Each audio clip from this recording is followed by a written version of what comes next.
बिस्मिल्लाहिर्रहमानिर्रहीम। अस्सलाम वालेकुम दोस्तों, ये वो मीन एवोल्यूशन चैनल पे सुफियान आपको खुशामदीद कहता है। दोस्तों, आज की वीडियो में मैं आपको आयरलैंड के बारे में बताऊंगा कि आयरलैंड जो है इस वक्त कोविड की वजह से, कोरोना की वजह से कौन सी ऐसी वीज़ा एप्लीकेशन जो है वो ले रहा है, कौन सी ऐसी वीज़ा एप्लीकेशन जो है वो एम्बेसी जो है इस वक्त नहीं ले रही। इसमें जो है मैं पूरी डिटेल आपको जो है वो बताने जा रहा हूँ। इस वक्त आपको मेरे सामने जो है लैपटॉप की स्क्रीन पे मैंने जैरीज इंटरनेशनल का जो ऑफिशियल वेबसाइट है जहाँ पे मैंने ओपन की हुई है, जो कि पाकिस्तान में जैरीज इंटरनेशनल या VFS ग्लोबल जो है वो आपकी वीज़ा एप्लीकेशन जो है, जब आप आयरलैंड के लिए किसी भी कैटेगरी में अप्लाई करते हैं तो आपने वीज़ा जो सबमिशन जो है अपने पासपोर्ट की और बाकी डॉक्यूमेंट्स की जो है जैरीज इंटरनेशनल को जो है वो जमा करवानी होती है। नीचे जो है ये बकायदा लिखा हुआ है, Gerry's International manage visa application centres for the Irish immigration services in Pakistan where you can submit the documentation related to your visa application and biometric information. ये दोस्तों यही जो चीज़ मैंने अभी आपको बताई है कि जब आप आयरलैंड के लिए अप्लाई करेंगे किसी भी कैटेगरी में तो आपने डॉक्यूमेंट जो है जैरीज को ही जमा करवाने हैं और आपका बायोमेट्रिक भी वहीं पे होगा।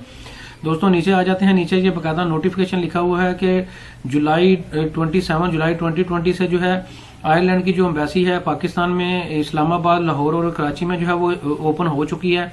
और इस वक्त जो है सिर्फ और सिर्फ D कैटेगरी की जो वीज़ा एप्लीकेशन जो है वो ली जा रही हैं और शॉर्ट टर्म स्टे जो कि C कैटेगरी में आता है उसके लिए वीज़ा एप्लीकेशन जो है कोविड की वजह से नहीं ली जा रही। ये दोस्तों पूरी डिटेल है, इसमें मैं अब आपको जो है बकायदा बताऊंगा कि D कैटेगरी कौन सी है और C कैटेगरी कौन सी है। दोस्तों शॉर्टली जो है आपको मैं ये बताऊंगा कि जो C कैटेगरी होती है वो वाली होती है जिसमें जो है आप 90 डेज का वीज़ा अप्लाई करते हैं या 90 डेज से कम का वीज़ा अप्लाई करते हैं, वो जो है वो C कैटेगरी में आती है। और जो D कैटेगरी है जो कि लॉन्ग जो है, ये यहाँ पे लिखा हुआ भी है, लॉन्ग स्टे वीज़ा कैटेगरी में जो है वो आती है। तो इसमें जो है आपको मैं बताता हूँ कि इसमें लॉन्ग टर्म वीजा कैटेगरीज में जो है ये एप्लीकेशन जो है वो D कैटेगरीज में जो है वो आती है।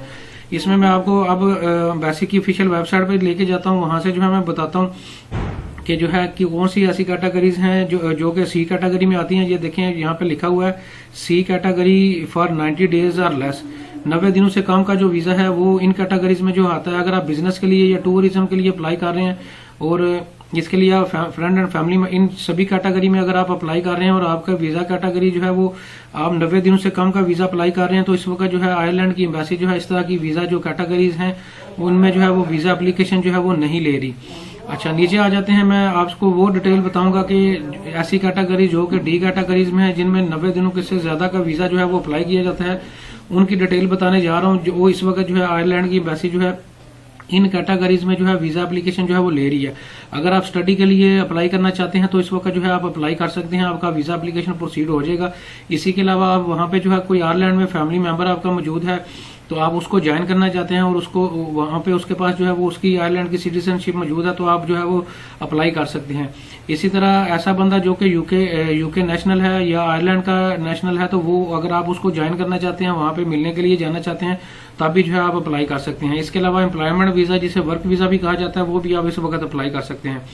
ऐसा बंदा जो कि रिसर्चर है और एम्प्लॉयमेंट वीजे के लिए अप्लाई करना चाह रहा है वो भी जो है इस वक्त जो है वो इस कैटेगरी में जो है वो अप्लाई कर सकता है। इसी तरह employment visa, van e visa, ये भी आप अप्लाई कर सकते हैं। मिनिस्टर ऑफ रिलीजन वीजा, ये भी आप इस वक्त अप्लाई कर सकते हैं। कोई रजाकार वॉलंटियर वीजा अगर आप अपने अप्लाई करना चाह रहे हैं तो वो भी आप इस वक्त अप्लाई कर सकते हैं। इसके साथ जो है वीजा ऐसे लोग जो कि यूरोपियन यूनियन सिटीजन है या स्विस सिटीजन है और वो भी उनके फैमिली मेंबर हैं जो आयरलैंड में मौजूद है, वो भी जो है इस वक्त जो वीजा जो है वो इस वक्त जो है वो अप्लाई कर सकते हैं।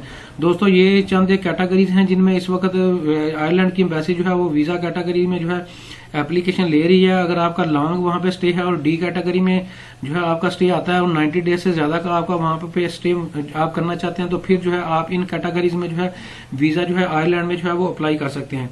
इसके अलावा बाकी जितनी भी कैटेगरीज हैं जो C कैटेगरी में आती हैं और 90 दिनों से कम का वीजा आपने अप्लाई करना होता है, वो इस वक्त जो है टोटली जो है इस वक्त एम्बेसी जो है उनकी वीजा एप्लीकेशन सबमिशन जो है वो नहीं कर रही।